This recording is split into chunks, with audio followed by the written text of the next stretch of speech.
but the water was still pure.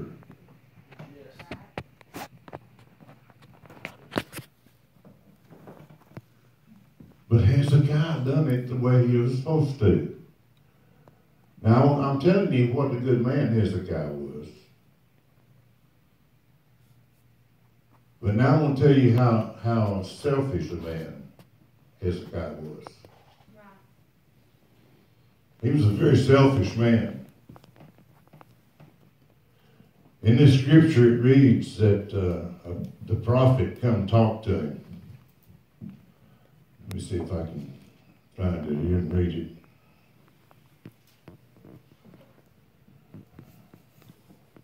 Now, I mean, I want you to listen to it because we're in the flesh.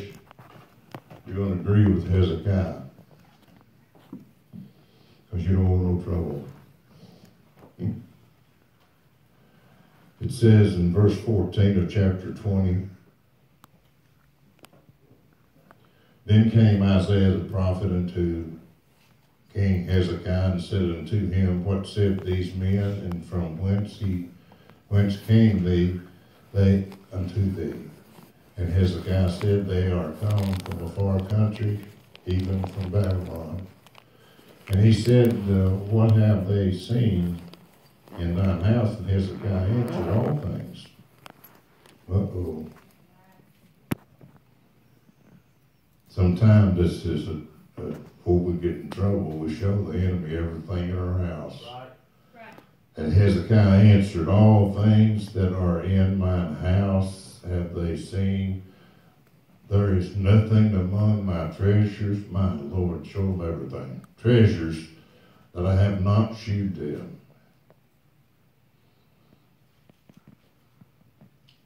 And Isaiah said unto Hezekiah, Hear the word of the Lord. Behold, a day come, that all that is in thine house and that which my fathers have laid up in store unto this day shall be carried into Babylon. Nothing shall be left, saith the Lord. And of thy sons that shall issue from thee, which thou shalt beget, shall they take away, and they shall be eunuchs in the palace of the king of Babylon. Then said Hezekiah unto Isaiah, Good is the word.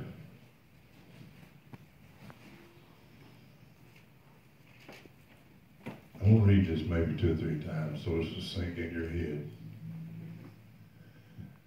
Hezekiah said unto Isaiah, he said, This is a good word of the Lord which thou hast spoken. And he said, It is not good. If peace and truth be in my days, that's what he was telling him.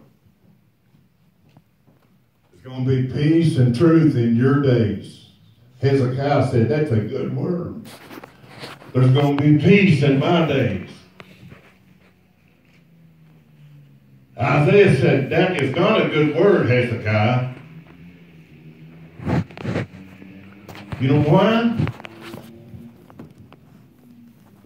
Hezekiah was wanting good days and peaceful days, but then his grandkids were going to have to stand for the truth, and those grandkids, great-great-grandkids, were the 3 Hebrew children that said, I will not bow. That's his. See, they were going to have to war where if Hezekiah had fought the battle right, had not eschewed the devil everything that was in his house, even to his treasures, these grandkids would not have had to fight this battle. They would not have had to go into the fiery furnace, which God showed up at. God took the bad and made a good thing out of it. But I'm going to tell you, the kids had to stand up and fight for what was right. I will not bow unto you, Satan. I won't come under your subjection, Satan. Throw them in the fire. Hezekiah had his peaceable days. selfish. I don't want to spend my time that God has given me selfishly. I want to be able to fight the battle where maybe my great-great-grandkids won't have to do that. Are you scared to fight the devil? I'm telling you, these 3 Hebrew children were not afraid. Right. They let them throw him in the fire. And when they got in there, there's another man showed up in there. Right. I'm telling you what, that God knows how to prove himself. Yes. That's right. He knows how to prove himself with me. Right. And he is going to prove himself to the ministry that he is God and he is only God. He's the best thing that ever happened to me. I'm just a letter carrier, if you would. That's all I'm doing is packing a word to you. You can't cast this in the garbage can because it's a bill. This is not a bill. It's already been paid. Christ paid it with his life. And I'm telling you one thing. He expects us to pitch within and without. He said, I'm going to go away and I'm going to send you the Holy Ghost. And I want you to pitch within and without. For when the devil comes to you and tries to get your victory, you're not wishy-washy. Right. You'll say, get behind me, Satan. I will go to church on Sunday night. Right. I will go to church on Wednesday night. Right. Yes.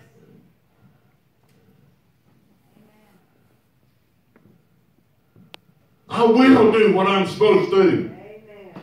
So my kids won't have to be put under your subjection. Right. I'm going to fight you because so they won't have to. Amen. They'll have their own battles. But they won't have, they watch their dad and them get up and they watch them take them to church and they watch them do the right thing because they're being pitched on the inside and the outside. And out of your belly will flow rivers of living water if you've been pitched on the inside and outside. It won't leak, it won't come out until God says, and the more you put in it, the more it comes rushing out free, full of life. I'm telling you, I like to talk about stuff, but I'd rather talk about Jesus than anything in the world.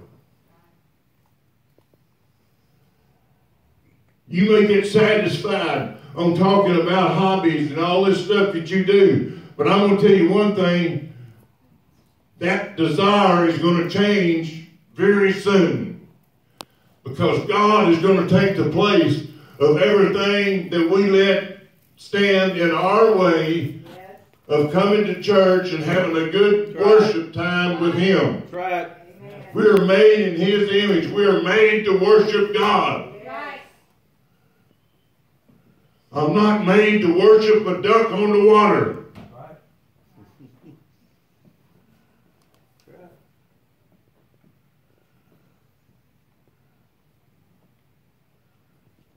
I've been pitched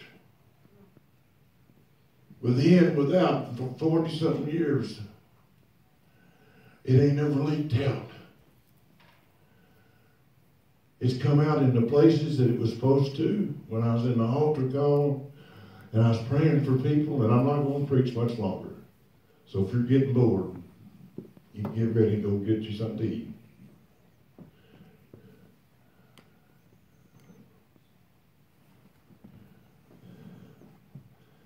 When God filled me with the Holy Ghost, my life changed.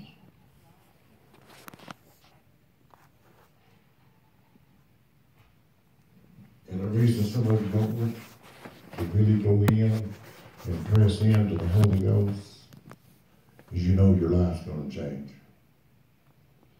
Your whole life is going to change right at all for when you get the Holy Ghost. It's going to take you into another level of God that it'll take all that hobby junk away from you, and you'll be spending time on your face with God. And I'm telling you, you'll be wanting to try this out again.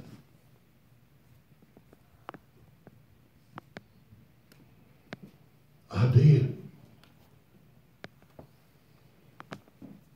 I got the Holy Ghost praying, fasting. At lunch when I come home, I went and I barely made it through to quit